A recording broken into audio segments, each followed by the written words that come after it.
পশ্চিমবঙ্গ সরকারের উদ্যোগে আগামী 15, 16 ও 17 জুন অনুষ্ঠিত হতে চলেছে জনকল্যাণ শিবির।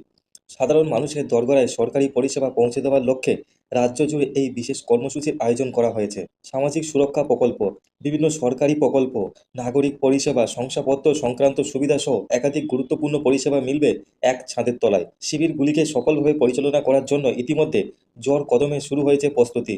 প্রশাসনের পক্ষ থেকে প্রতিটি শিবিরে পরিকাঠামো, পরিষেবা প্রদান ব্যবস্থা, আবেদন গ্রহণ ও নিষ্পত্তি প্রক্রিয়া এবং সাধারণ মানুষের সুবিধার্থে প্রয়োজনীয় সমস্ত বিষয় খতিয়ে দেখা হচ্ছে। শিবিরগুলিকে সফলভাবে পরিচালনা করার জন্য ইতিমধ্যে জোর কদমে শুরু হয়েছে প্রস্তুতি।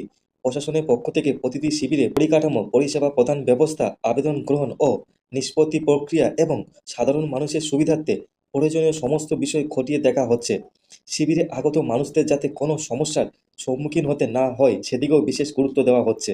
আজ মধ্যমগ্রাম পৌরসভার কারবালা কমিউনিটি সেন্টারে জনকল্যাণ শিবিরের প্রস্তুতি সরজমিনে পরিদর্শন করেন মুখ্য সচিব আইএএস শ্রী রাজেশ পাণ্ডে। তার সঙ্গে উপস্থিত ছিলেন জেলা প্রশাসনের একাধিক বরিষ্ঠ আধিকারিক এবং সংশ্লিষ্ট দপ্তরের কর্মকর্তারা। পরিদর্শনের সময় শিবিরের বিভিন্ন বিভাগ ঘুরে দেখেন তিনি। পরিষেবা প্রদানের ব্যবস্থা, আবেদন গ্রহণ কেন্দ্র, তথ্য সহায়তা ডেস্ক, নাগরিকদের বসার ব্যবস্থা এবং অন্যান্য প্রয়োজনীয় সুযোগ সুবিধা সম্পর্কে বিস্তারিত খোঁজখবর নেন। পাশাপাশি সংশ্লিষ্ট আধিকারিকদের সঙ্গে আলোচনা করে প্রস্তুতির অগ্রগতিও পর্যালোচনা করেন।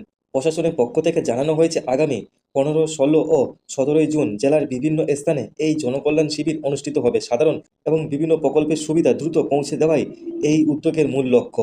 সরকারি পরিষেবা পাওয়ার ক্ষেত্রে দীর্ঘদিনের জটিলতা ও হয়রানি কমিয়ে সাধারণ মানুষের সময় ও শ্রম বাঁচাতেই এই উদ্যোগ বলে জানিয়েছে প্রশাসন।